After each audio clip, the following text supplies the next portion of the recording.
Now, ladies and gentlemen, I'd like to introduce Mr. Greig Clark. He's the chairman of the board of the Christian Resource Center, CRC. Greg?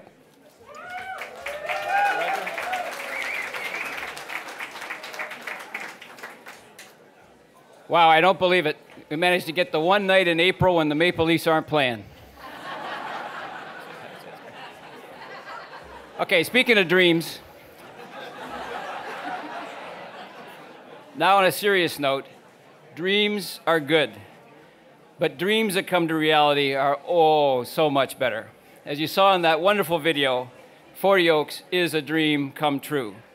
Now, this takes two things to connect a dream to reality, the two scarce resources in life, time and money. People often ask me, so where did all the money come from? So, okay, I'm going to tell you a story about the people who invested their money. Deborah's going to tell you the story about the people who invested their time. Together, that will be telling you the story of what I call the fairy tale come true, the little charity that could. So, you know how fairy tales begin? Once upon a time. Okay, so maybe it was like about, John Deacon, it'd be about 2004, right? And I'd say it was the board of CRC met, I'm guessing, right about over there in this building. Can I get the first slide, please, Bruce? Thank you. That's our old building. Now, the city in 2004 had just decided on the revitalization of Regent Park, and the board had to decide whether to go big or go home. They decided to go big and be a full and active participant in the revitalization of Regent Park.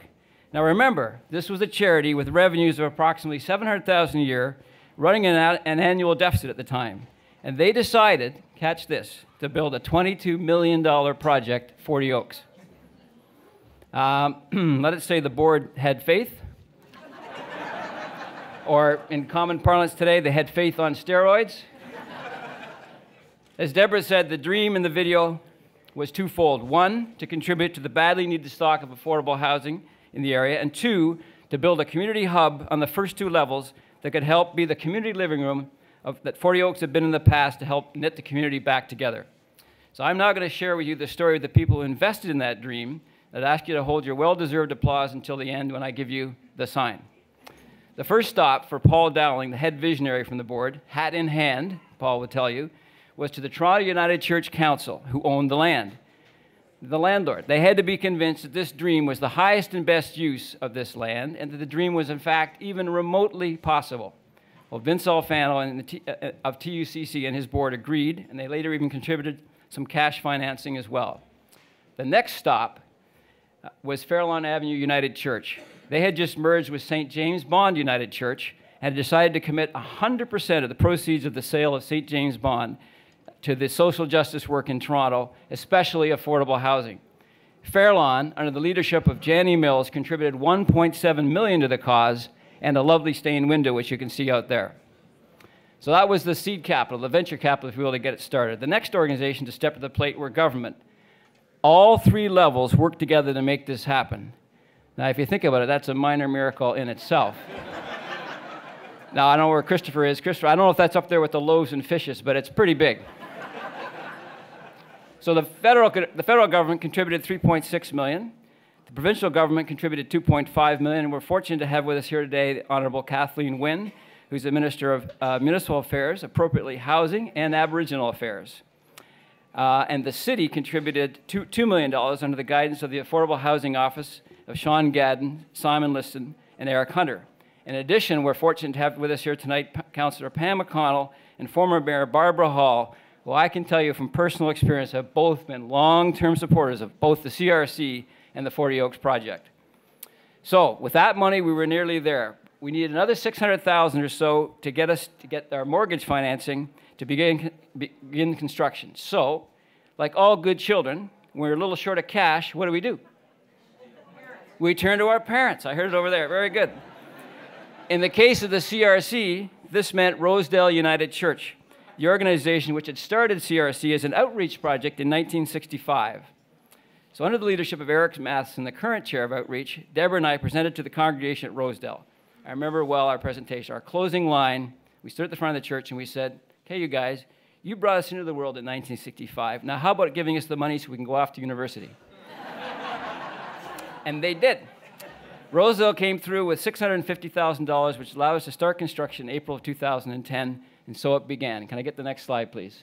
This is one of my favorites. If we get, that's a historic slide. That is the cornerstone being laid when the original building you saw before was first being built. Now here's a nice juxtaposition for you. Here's the next slide. That is head visionary Paul Dowling and myself taking that same cornerstone out in April of 2010. And so it began. Next slide, please. So isn't this typical history? As one dream ends, another one begins. This left us with a little over $1 million to raise, but we started construction with the belief of build it and they will come, and they did. Deer Park United contributed $500,000 and another beautiful stained glass window, which you can see back there, which from the McRae family.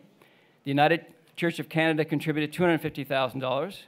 And the Sprott Foundation, the Steve and Jackie Rogers family, and the Greig and Carolyn Clark family contributed the balance. This was the final act of faith which pushed this building over the top to being fully financed and fully completed, pretty much on budget and pretty much on time, so that we could open our doors on January 1st, 2012 to what you see here today. Next slide, please.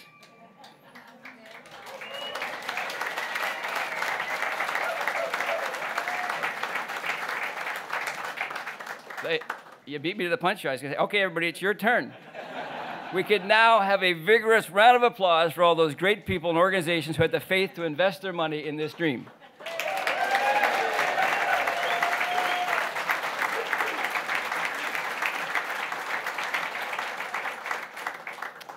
Well done.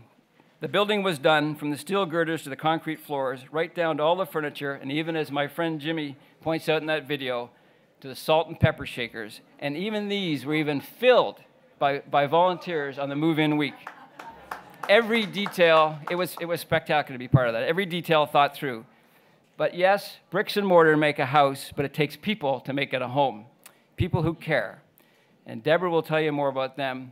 But Deborah, I'm going to step on your turf a little here and thank 3 people without whom the CRC, and hence the CRC's 40 Oak story, would not be possible. First, there's our founder, Reverend John Metzen, and his wife Gail is here with us tonight. John was first hired by Rosedale United Church in 1965 and sent into this area of Toronto and told something like, make something good happen, John.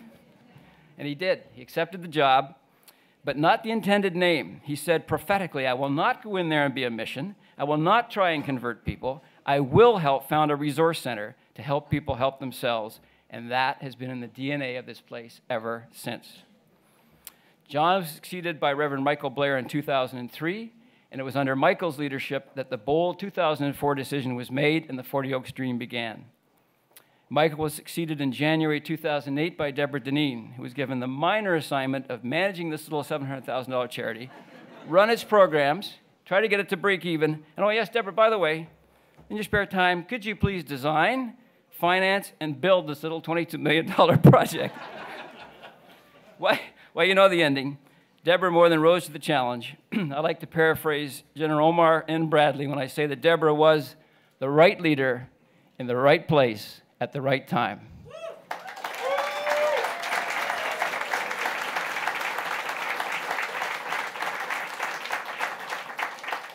Ladies and gentlemen, I present to you our new look. Same woman as in the video. Our new look, but same person underneath. Executive Director, Deborah Deneen.